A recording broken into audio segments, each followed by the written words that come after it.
Good evening, y'all. Darrell Flaherty here again from Galway.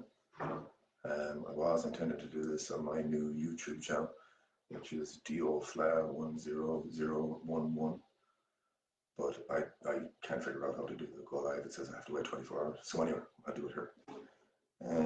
So this evening I wanted to talk about the conditioning that we've accepted in our language in Ireland, and it's rife.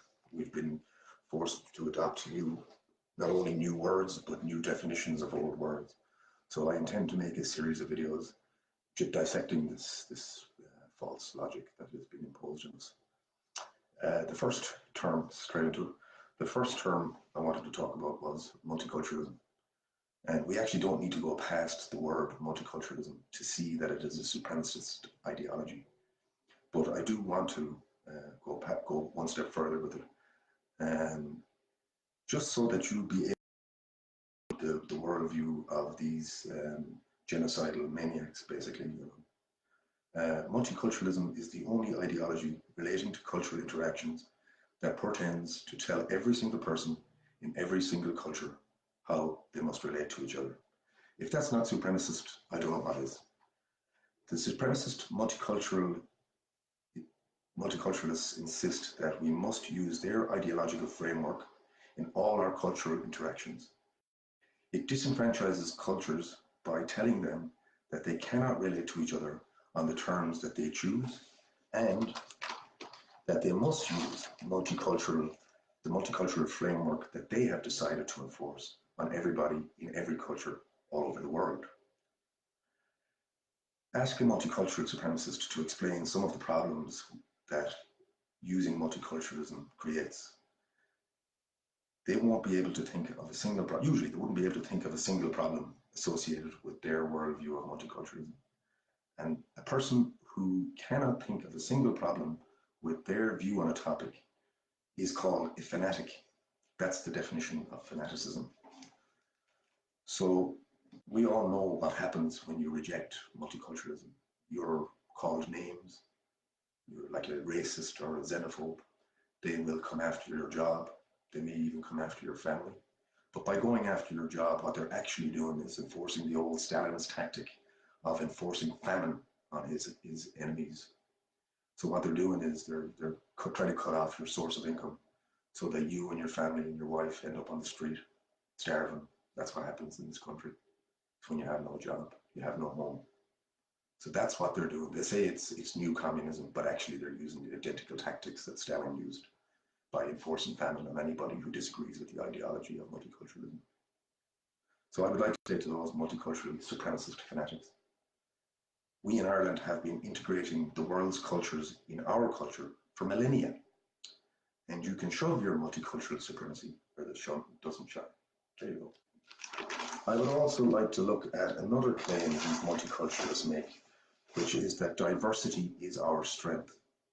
Diversity is not our strength. It's a barefaced lie. The root of the word diversity is to divide. Diversity, they all come from the same place. It has been true to say for centuries that one of the greatest military tactics is to divide and conquer. Diversity is not a strength. Unity is a strength. When an electorate is divided along cultural grounds, it is impossible to form strong government. With weak government and diversity, the country loses direction. We in Ireland have been conditioned to use the language of our multicultural supremacist oppressors to glorify their greatest Irish nation. Diversity is our strength is an Orwellian doublespeak phrase straight out of the book 1984. Diversity is not a strength. Diversity is a weakness. Unity is a strength.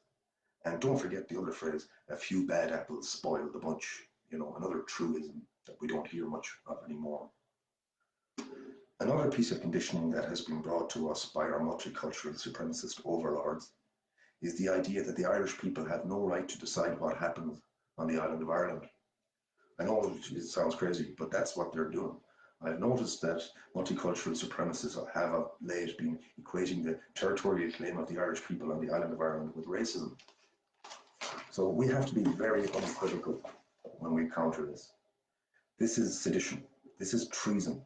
This is encouraging people to give up their claim on this island.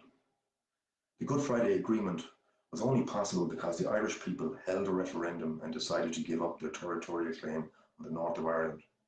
Those same people that voted in that referendum are still here on this island, and those same people who gave up their territorial claim on the north of Ireland have never held a referendum on giving up their territorial claim on the southern part of Ireland. Our multicultural supremacist overlords would rather claim that the basis of the Good Friday Agreement, i.e. the referendum we had on the territorial claim of the north, was actually a sham, and that actually no one has the right to decide what happens on this island, except for, of course, the multicultural supremacists. Again, it was short and sweet. That was my speak for today. It's the first time I tried to use YouTube to create a video. It didn't work out, I'm afraid. That channel is still there. It's DOFLAB10011. Apparently, I'm going to be able to go live on it from tomorrow. I'd appreciate if you go over there and like it, comment on it, subscribe, share. And I'll be back to dissect more of the sick logic that these fanatics are imposing on the Irish people. I'm not taking it. You shouldn't either. Thanks. See you. Oh yeah, I'm not a conformist. Jeanette gets to know. I don't shave, I curse, and my hair is kind of messy. But I'm an off-larted, and this is Galway. You know? Okay. Thanks, guys. Bye.